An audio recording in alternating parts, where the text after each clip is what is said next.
Hi, welcome back. Again, I'd like to invite all of you to call in with any questions or comments or concerns at 1-800-407-9487 or email us if you're watching at home on your computer. And now, Carolyn, you want to talk about your little assignment? Yes, so I know that you all spent the break thinking about what Johnny is thinking about as he's tapping his pencil. We're waiting for those phones and emails so that you can tell us some of your thoughts. But in case you still think about it, I'll give you a few hints. Some of the things that he could be maybe not really even thinking about, but experiencing, is that he hears the dump truck outside, and no one else is really picking up on that noise. His pencil is broken. He has to go to the bathroom. The fellow in front of him has a red shirt on, and that just agitates him. He can feel or hear the vibration in the fluorescent lights or see the little blinking. He can't remember. Did she say we're doing math on page 5 and 10 questions, or page 10 and 5 questions, or was it, what was it about 5, or what did she say first? Was it math or something? You know, it's just an endless possibility about what is going on in his mind. You, as the observer, have to help him figure out what it is. Now, I was up in Canada in a one-room schoolhouse with teachers doing this demonstration, and one of the teachers laughed and said, last week, the fellow in the class who had been diagnosed with FAS, after she did just what I said, gave this review math assignment, sat back with his pen, tapping, and when she came and asked him why he didn't do his math, he said he couldn't. And she said, you did it yesterday. He said, I can't do it. So she said, why not? And he said, that tapping. She said, look at your pen. He looked down. He didn't connect. It didn't connect for him. So she stopped the tapping, and then he was able to go ahead and do his math. And I understand we have an email, and we'd like to see that. And also, Nispelem, yay, 11, thank you. All right, great attendance, you guys. That's wonderful. Great. We have an email? Okay. There you go. There you go, Did the pencil absolutely. need to be sharpened? Did the pencil need to be sharpened? That is a good thinking out there. That's I right. like this. That could be exactly great what he needed. Exactly. That's right. And remember the story last week about the woman, the mother with FAS, whose children were in foster care, and the foster parents love her so much they bring her into the home with the kids a lot, and she was being paid $12.50 an hour to clean house for one of the foster mothers. Mother came home, again, house was spotless, everything great, orange juice on the kitchen floor.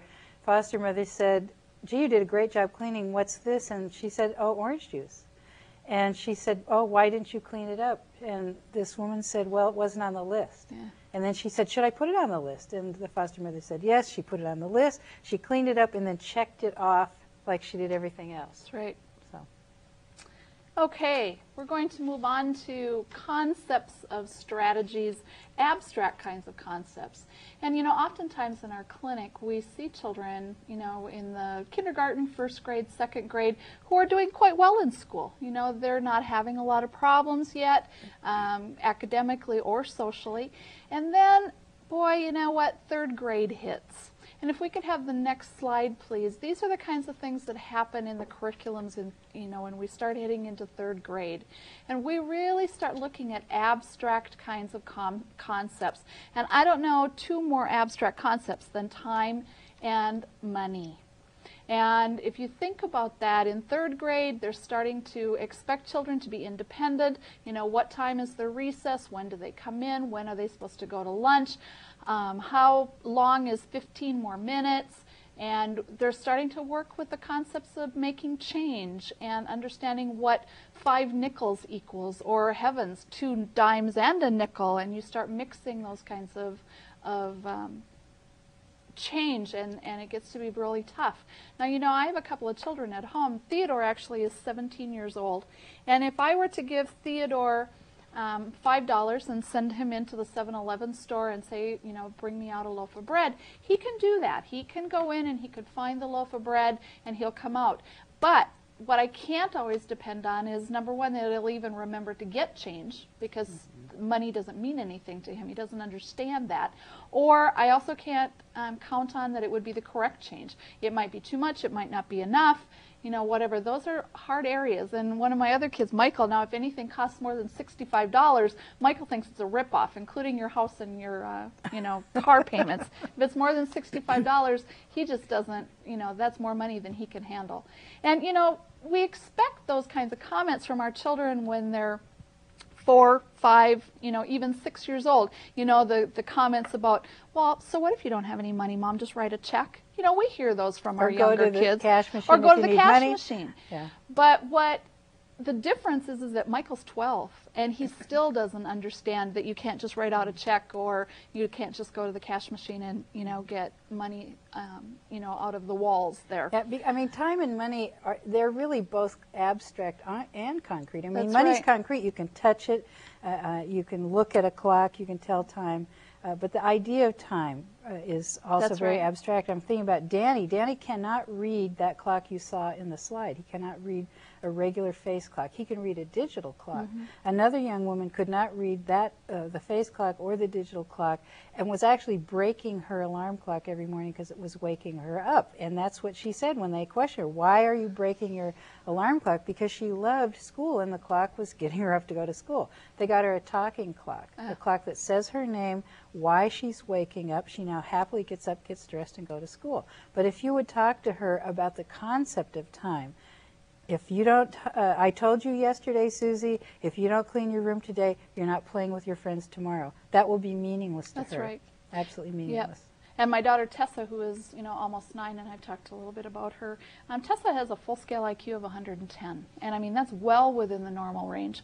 And yet, if I were to call home, you know, like on a break, and say I was out of town tonight, and Tessa would say, "Well, Mom, so when are you coming home?" If I say to her, "I'll be home tomorrow morning," I can bet that there's going to be some real heartache at my house, because Tessa does not understand the concept of tomorrow morning.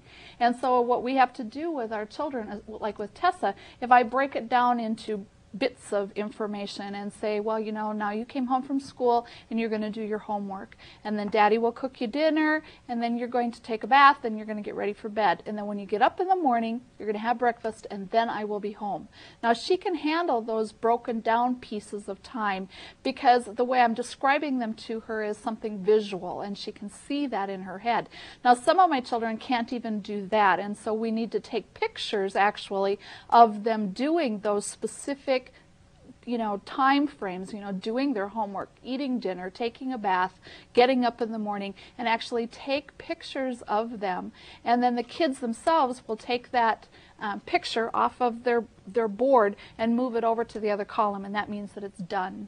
And then they can see, and they can move down this kind of pictorial exchange, this board, and be able to see where they're at.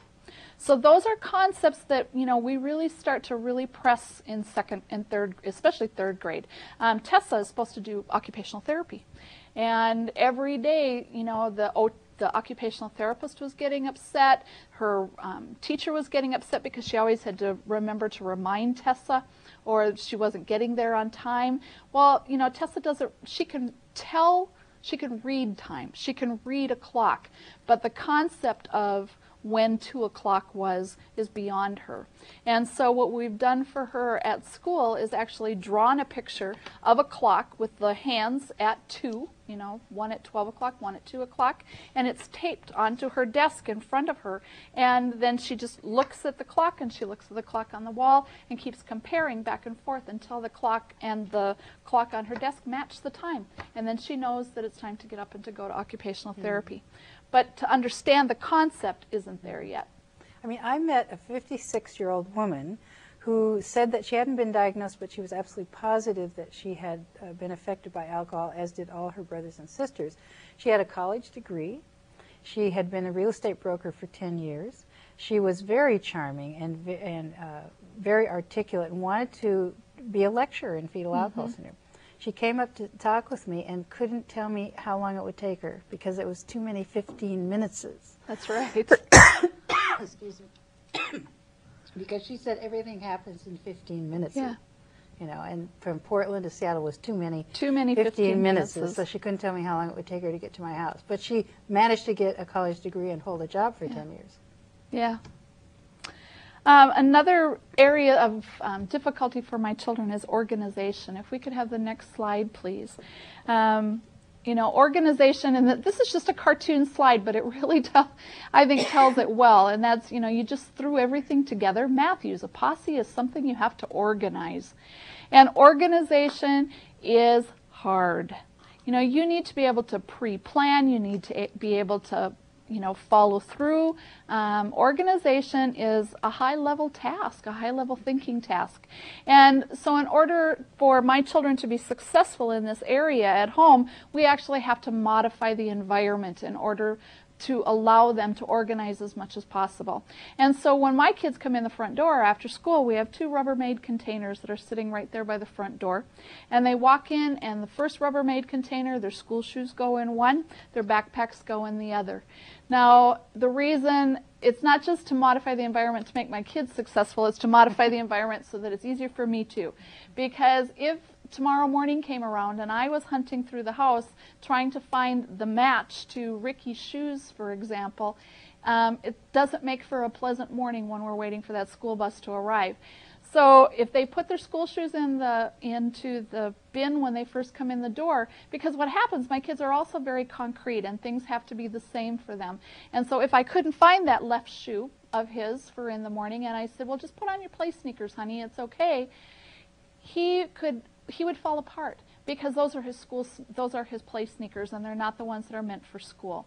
So, we organize things like that. We've also had to do, some real modifications when it comes to what they can bring home from school and what they can't bring home from school. For example, library books.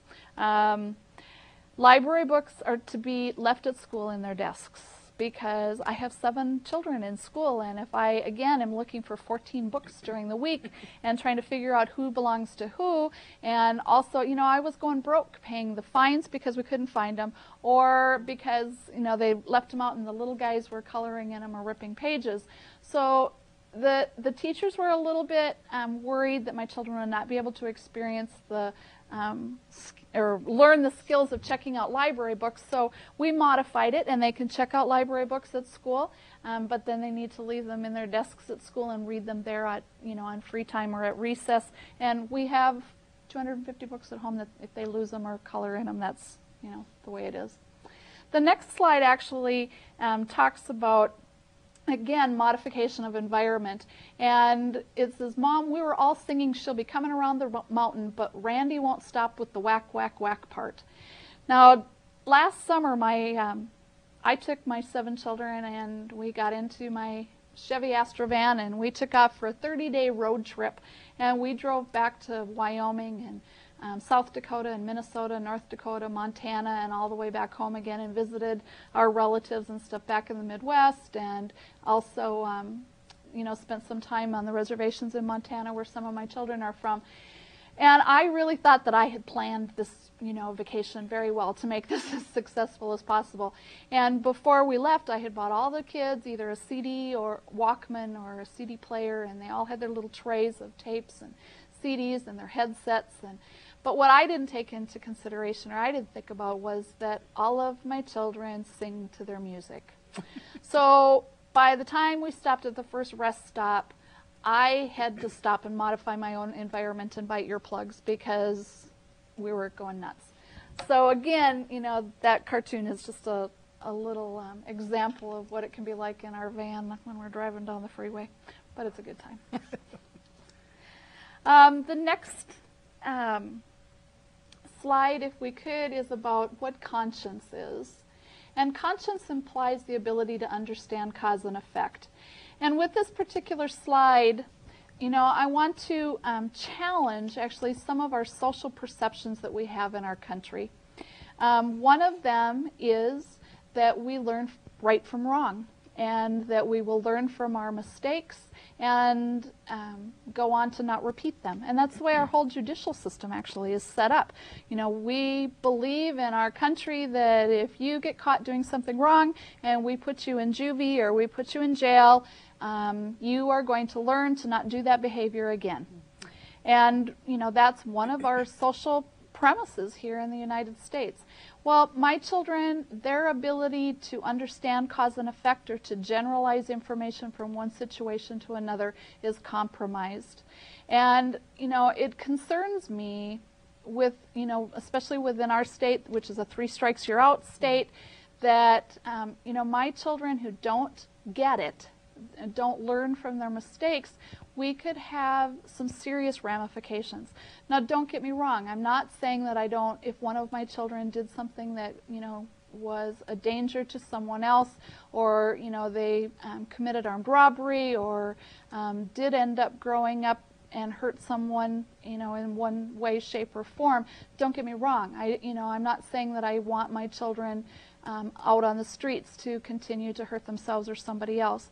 What I am saying is that the systems that we have in place right now are not appropriate for my children. I don't want my kids to go into an adult system where they would continue to be exploited or victimized. We have some other social perceptions in our society and our country here that I think we need to think about too. Can I just interject one thing, talking about the conscience issue? Many people say that our children don't have any remorse.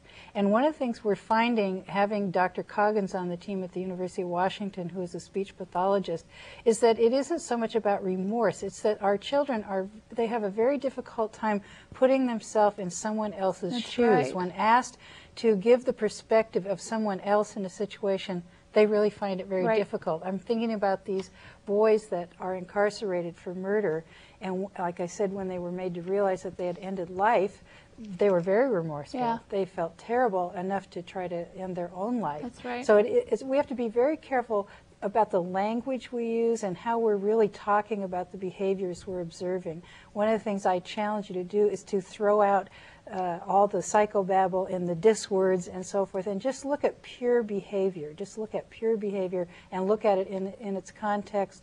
Think about it in the environment. That's right. If we go back to that, slide, it's not that my children don't have a conscience. I believe that my children do have a conscience, and my children are able to empathize, and my children do show remorse. But what is impacted, as far as my children goes, is their inability to understand or to link cause and effect, or to generalize from one situation to another.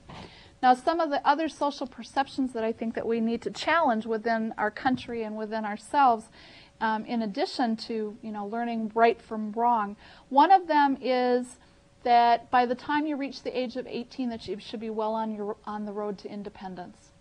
Some of the next slides that I'm going to show here in a few moments actually talk about that oftentimes the children with fetal alcohol syndrome are about half their chronological age. So if we're thinking of, independence at age 18 chronologically, but yet developmentally they're only at 9 or 10, we're really setting them up with unrealistic expectations. Another one of the misperceptions I think that we have, and this one I've thought about for a long time, but it's the issue of, if we know an individual who has a physical disability that manifests itself in physical symptoms. So in other words, they're blind because they have retinopathy, or if they're hearing impaired because they need a cochlear implant, or if they're in a wheelchair because they have cerebral palsy. If they have physical symptoms of a physical disability, all of our systems accept that. They accept that person for who they are, including their disability. And in most cases, programs and plans and classrooms and all of that are set up taking into consideration and accommodating for those disabilities, for those systems. But we don't expect them to change, and we don't beat the blind child for not being able to read the blackboard. I mean, we do things like, using ramps for the children who are in wheelchairs, and we use wireless FM systems for the children who are hearing impaired, and we use Braille for the children who are visually impaired. But when we have individuals who have a physical disability, like brain damage in this case, but that brain damage manifests itself in behavioral symptoms like problems with organization or problems with judgment or impulsivity or distractibility or not being able to link cause and effect, time within our systems and within our society accepting that person as a whole, including their disability. And instead we go in thinking, well, you know what, if we can modify that behavior, if we can change the behavior and make it go away, then we've cured the child. And then we wonder what happens, how come when we take away the supports and the structure, because it looks like they have modified their behavior, that pretty soon, you know, we're right back to square one. You know, they often talk about this as a hidden disability. That's right. You know, I'm thinking I was called in on an IEP of a girl in elementary school, and twice actually, and we did get her all the services she needed, which did include an all-day aide for her. I just got a call from her mother saying that SSI was going to remove all of her assistants because she was cured. Yeah. And I said, fetal alcohol syndrome is not curable. Why do they think she's cured? Well, because she's doing really well in school now. I will guarantee that when the resources that that child has been getting to be cured are gone, she's going to be failing again. That's and right. it just amazed me that they didn't have that perspective of the hidden disability. Right. But in her case, she has fetal alcohol syndrome, so she is physically identified as someone with fetal alcohol syndrome, but still having to deal with this. I know. It just amazes me. The next slide actually talks about the ability to predict what will happen next. And that too is an area that, you know, is difficult for our individuals with fetal alcohol syndrome and related conditions. You know, knowing that because I'm doing A today means that B this afternoon will happen in this particular way. It's very tough for our individuals with alcohol exposure to be able to do that. Or if I'm going to punch Julie in the face, I bet you I have, I have an escape plan. That's right. Because I can predict what's going to happen next. Maybe not exactly, but I've got some idea that my action has a consequence. And this again, is problematic for our children. I think this is one of the biggest problems that we see in all the children in their behavior, is that they either cannot or they have a great deal of difficulty doing that, connecting action and consequence. Yeah, very hard. Now, I talked about, you know, our children being about half their chronological age. So these next slides are actually showing behaviors that are either appropriate for developmentally age appropriate versus age appropriate. And these slides were given to me or loaned to me by Deb Evanson, who is an educator in Alaska, and by Diane Mulbin, who is an educator and researcher down in Portland, Oregon. So if we could go through these slides, I want to talk about the typical development and the adaptive development. A chronologically aged expectations for a typical 5-year-old. They go to school. You know, typical 5-year-olds can follow 2 to 3 step instructions. They interact and they cooperatively play. In other words, they're not just doing the side-to-side kind of a stuff of play, the parallel play anymore. They are actually interacting with each other and playing cooperatively. They share and they take turns. Next slide, please. But if you have a 5-year-old who's going on 2 years, they still need to take naps, and they still need help from mom. They can only follow one instruction at a time, and they parallel play. Now, you know, if we walked into a preschool room or into a kindergarten room and we knew that that 5-year-old was developmentally only 2 or 3, we wouldn't worry so much at that point whether they were playing parallel, you know, play rather than interactive. But we need to know that. And boy, these kids are still really active. And it's also still that toddler thing of my way or no way. And you know, just because we're talking about a 5-year-old here doesn't mean that you're not going to see a lot of these characteristics in the children as they age, and even in adults. That's right. The following one instruction, that may not change. That's they right. may always be someone who has to be given one instruction at a time. At a time, exactly. And you know, I was just thinking about Danny. I spent the day with Danny, and in one day he acted like a 14-year-old, Yes. which is what he was at the time. He also acted like a 2-year-old. We went to a beach and he got a container and he just sat under the spigot and filled it up with water and poured it out. He also, though, directed me successfully to every beach on Kauai and every lookout. One wrong turn the whole day. I was amazed. But he exhibited in different arenas, cognitive areas and social areas, different ages at different times during the day. Well, and if we think about, there's actually 5 areas of, development. You've got your physical development, emotional, intellectual, social, and your morals and values. And you can be at different levels at the same time in all 5 of those areas. So, if we just look at a child and their physical development is on target, but that doesn't necessarily mean that we can expect that their intellectual or their social or emotional is and that's at the the same hidden level. disability part we were talking about, where especially the child who is not exhibiting these facial characteristics and growth deficiency, and like Tessa, somebody who has an IQ of 110, they're going to present very well in many situations and look like everyone else. And again, there's that expectation. That's right. And I find even myself, I know a lot about this subject. I've worked with lots of different ages, and I recently had a young woman in her early 20s in my home. And I, every once in a while, catch myself because she looks absolutely normal. She has, I think, a high IQ. And I catch myself in an expectation with her when suddenly I realize, oh, her brain is doing a detour right now. And so let's not push this. Let's go at it in a different way. That's so right. I know foster parents is frustrating. I know it is, yes. And if we're looking at 6-year-olds going on 3, I think that first one's stretching it. I don't know many 3-year-olds even that can pay attention for about 10 minutes. But they need to be shown and they need to be reminded. And they don't wait very gracefully. It's come on, let's do it my way now. They act very impulsively, and they still need a lot of adult structure and reminders for tasks. And again, remember, just because we're talking here about 6-year-olds going on 3, this doesn't mean that even at 16, they might still be in the 3-year-old stages in some of these areas, like acting impulsively. Next slide, please. Developmentally age 10 years going on 6 years. They might be just now beginning to read, but even now it's with the help of pictures or some other kind of contextual kinds of cues.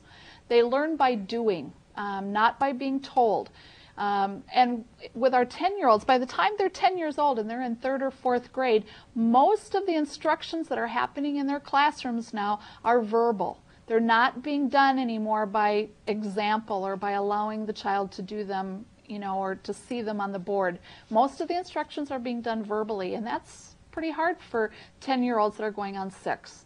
They mirror and they echo words and behaviors. So that's, like I was talking about, social skills training being done in the appropriate arenas. So if you want to be cueing and intervening with a child who has difficulty with their personal boundaries in the hallways of the school, that's where you need to be doing the social skills teaching, is in the hallways of the school. Because otherwise, if you did it just in the classroom or in the counselor's office, it's very easy for them to mirror or just to parrot those words back to you. Typical, let's see, again, they still need supervised and structured play. My 10-year-old, this is where it's not that I have issues as far as their academic or classroom settings necessarily, as much as I have extreme concerns about what happens in their unstructured day at school, like on the playground or at lunch and recess time. They learn from modeled problem solving, and they're just now developing that sense of fairness. And this bottom one is so important. They are easily fatigued by mental work. My 10-year-olds, my 8, 9, 10-year-olds, when they get home from a full day at school, they're exhausted. It is very tiring physically and mentally, emotionally. They've been trying to deal with social stuff all day long, and they come home and they are exhausted. So for my kids and for me, the last thing that we need to do at that point is to sit down and do 3 or 4 more hours of homework. And when they've been trying all day. That's right. And trying could mean maybe a C, maybe even an A if it's in a class that they have a strength in. Right. And maybe trying, studying all night for that test still ends in absolute failure. I saw a test where a girl came home from school every day and studied until 9:30. and still did not get one answer on the test correct. Yeah. Pick your battles. How much do you want to put your child through? I'm wondering if, I mean, many people are now homeschooling.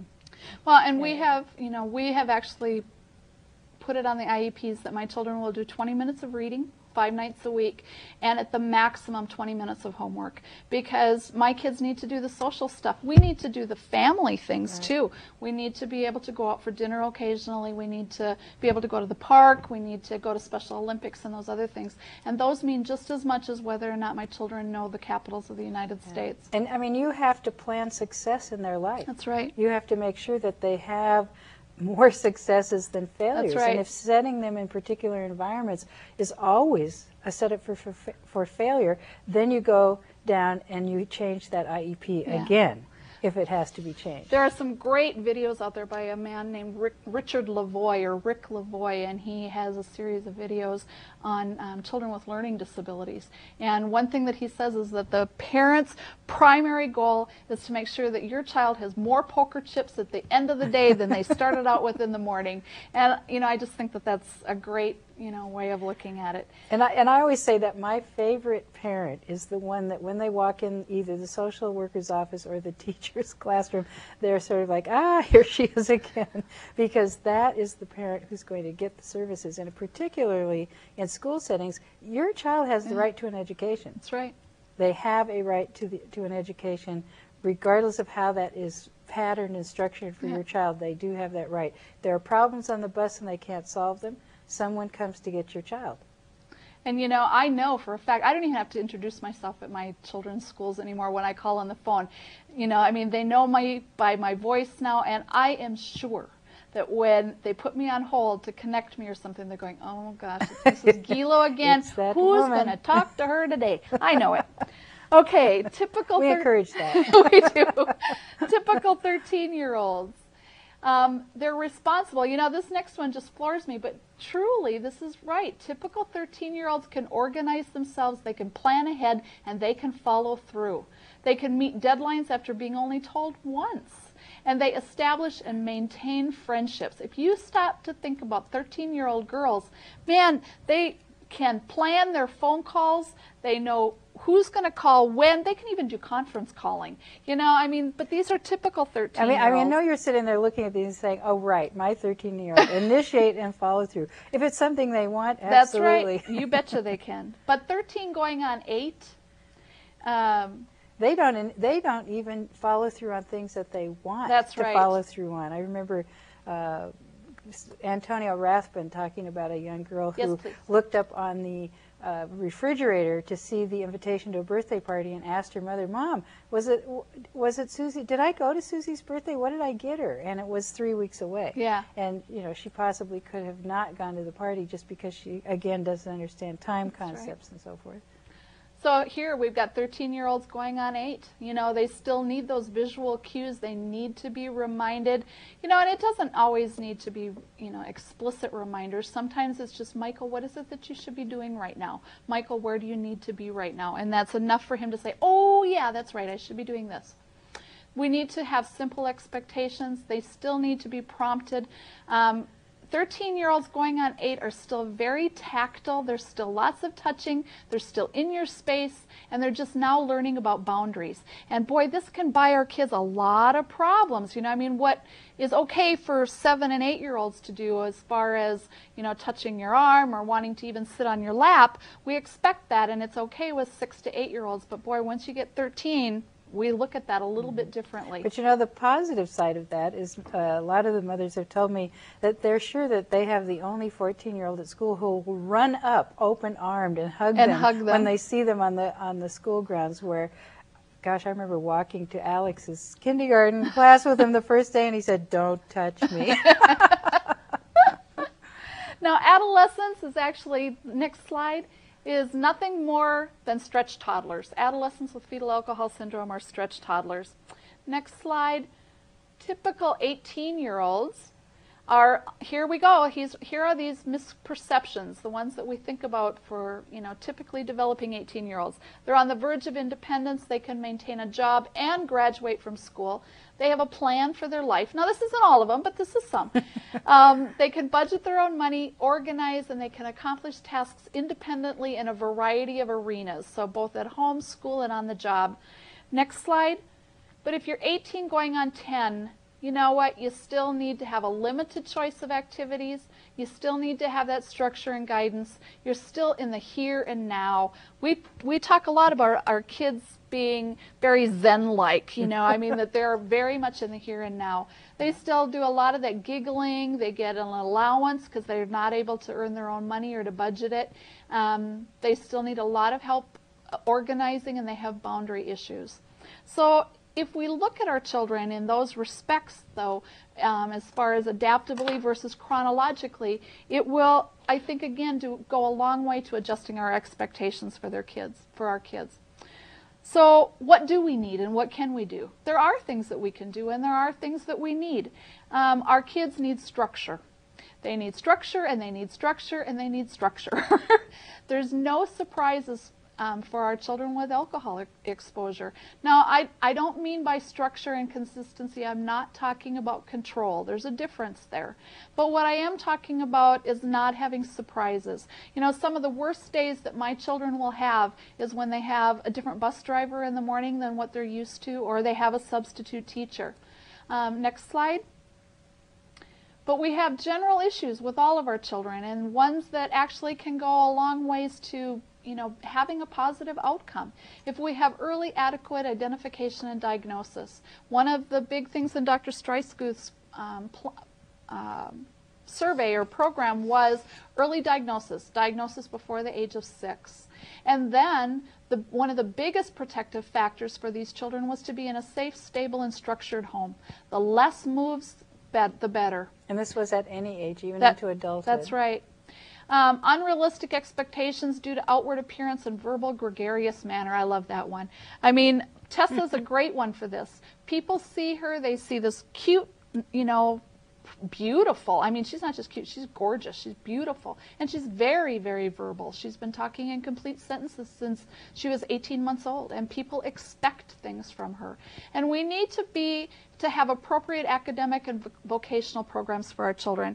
The state of Washington does provide for vocational streaming in our education, now hopefully by the age of 14, but for sure by the age of 16. But, I think that even in that case, it's, we're missing the boat. And that we should be looking at life skills kinds of academic programs for a lot of our children. Next slide. At least half of our patients with FAS exhibit these following, behaviors. And there's that maladaptive word. But it's poor concentration and attention, withdrawal, impulsivity, a high level of dependence, extreme anxiety, and lying, cheating, and stealing. Which really are translations of their behavior. That's looking right. at it in a negative way. That's Again, right. Are they lying? Think about that other slide. Or are they just not understanding the reality they're in? Their memory doesn't allow them to remember what they were told to do. Are they cheating? Are they really stealing? Or did they think that was their backpack? Or didn't even understand that it was something that wasn't theirs? Well, gee, nobody was on that bicycle. Yeah. And or there were 10 candy bars, I just wanted one. And that's, I think one of the challenges, for people is that we can change all of those phrases to something much more positive. But if we look at them in that negative bent, if we're always focused on their impulsivity, or if we're always focused on, that they're lying or cheating or stealing, there's where those 8 to 10 years of negative messages are going to come in for our children. What do our kids need, though? If you go to the next slide, they need unconditional love. Now, this slide isn't specific to children with fetal alcohol syndrome. All of us as human beings need these things. We need to have praise in our life. We need to have patience. We need to have consistency and structure. But our children with fetal alcohol syndrome and related conditions really need these kinds of things. These are, and more often. And more often. That's right. And immediately. praise is now. It's not at That's- the end of the day Yep. saying, I was so proud of you this morning when you tied your shoes. They may not have a memory of this morning or tying their That's shoes. right. So it has to be immediate praise as well as immediate there's lots of different words. I don't believe in punishment. Even discipline is one of those words. But it's just creating structure for them to be safe in, Right. and for them to do the right thing in, but making them aware all the time. This is not the right action. This is the right action, and having that happen right now, not later. Telling the child to go to the principal's office after school probably will not result in going to the principal's office after school. They'll come back the next day and be in trouble for whatever it is they did in the class to get in trouble. Probably won't remember that. Certainly won't remember being told they were to go to the principal's office. Now they're really in trouble. They're really in trouble. And they get frustrated, and some of them get angry. Yep. Some of them get very sad and are very sensitive about these things because, once again, they're always doing something wrong. They're always the bad guy. And that's not their motivation most of the time. That's right. But they are also children. And you know what, I mean, don't get me wrong. I'm not saying that my children should not be held accountable for their behaviors.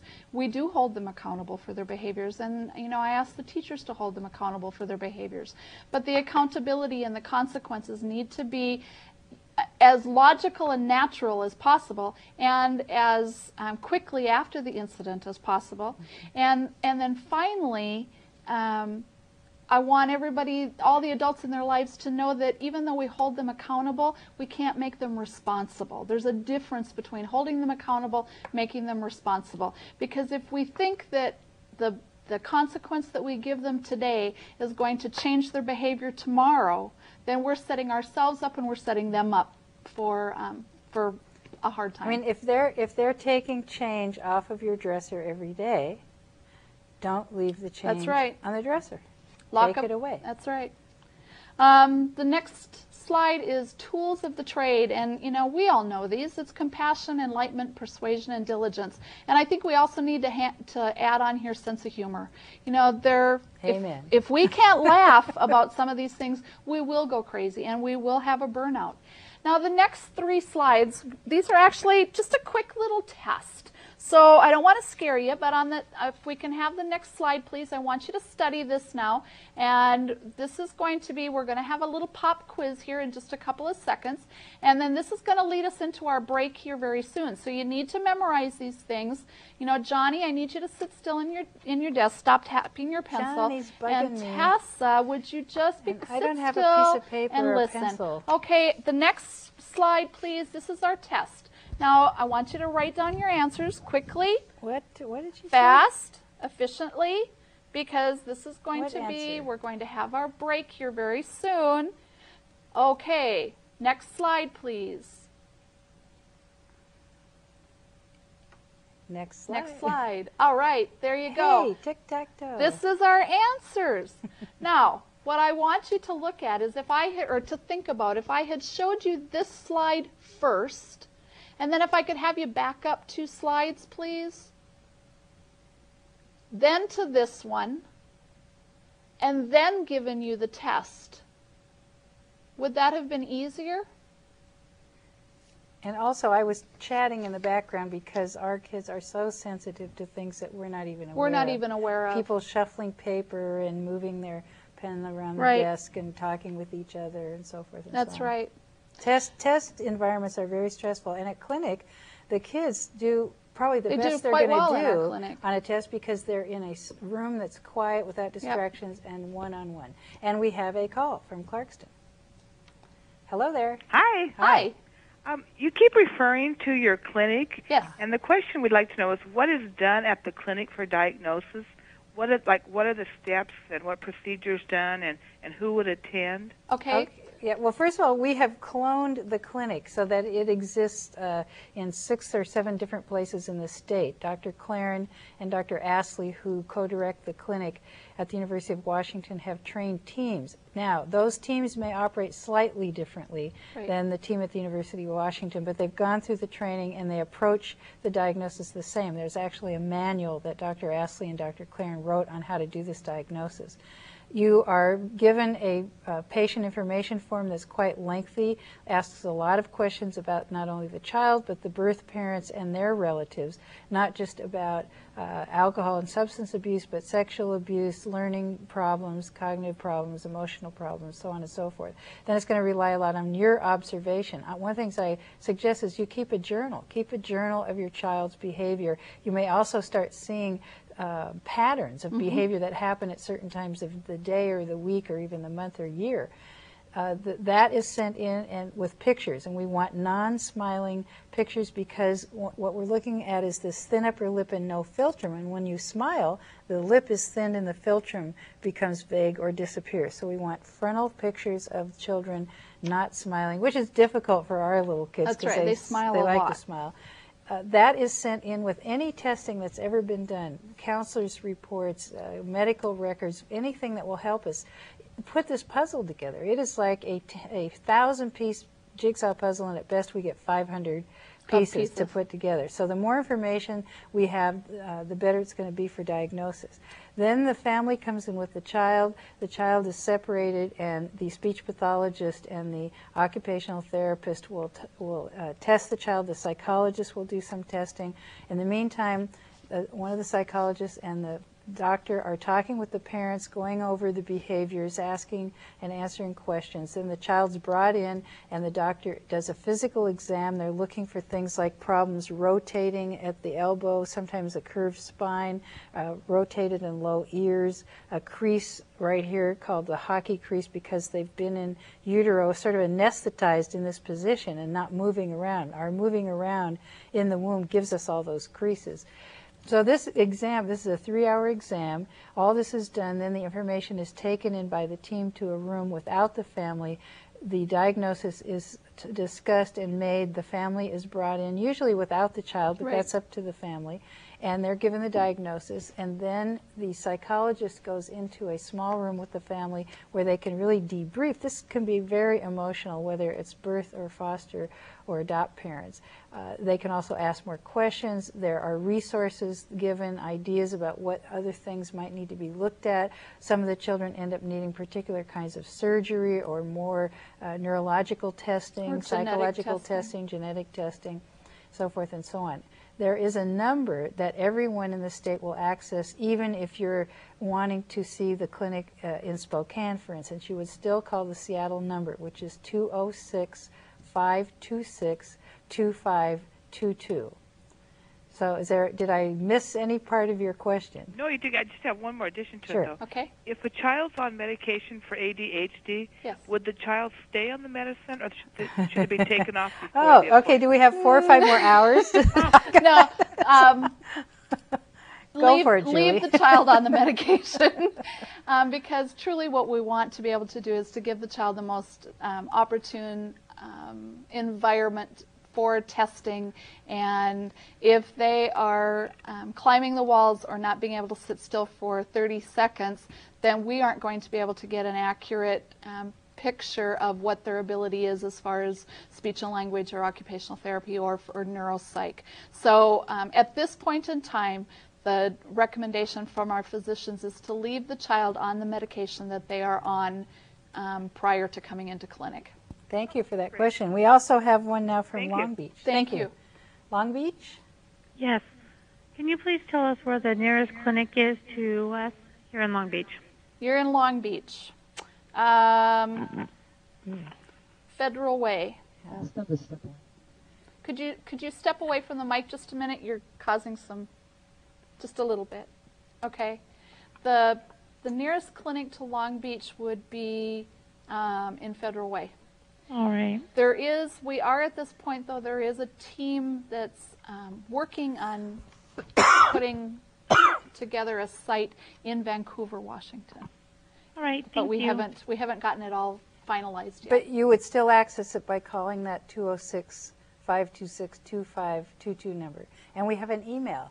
You're all awake out there All and right. responding. We love it. Thank you. Let's see our email. We have an email question. The information I have about the family is very sketchy. How could she be tested with so little information? Again, this is my adopted child that we have had since 1 month of age. Know that mom did use alcohol and may have used some drugs, but not sure what. We know even less about the natural father.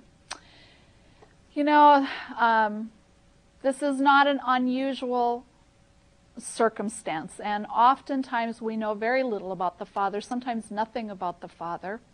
And all you can do is to give us the information that you have.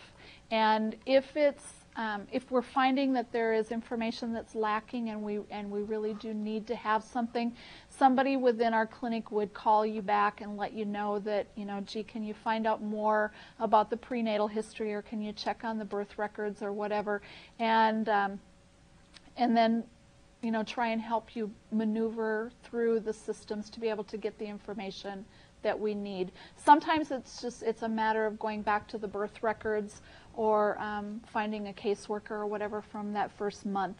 But, you know, we can only do what we can do, that including you. So that would be, you know, you can initiate the process, get the paperwork, fill it out to the best of your ability, and then send it in with the information that you have, and then we can just go from there.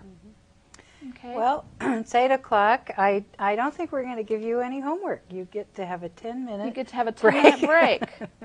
And come back and we'll finish up our last hour. All right. Thank you. Bye.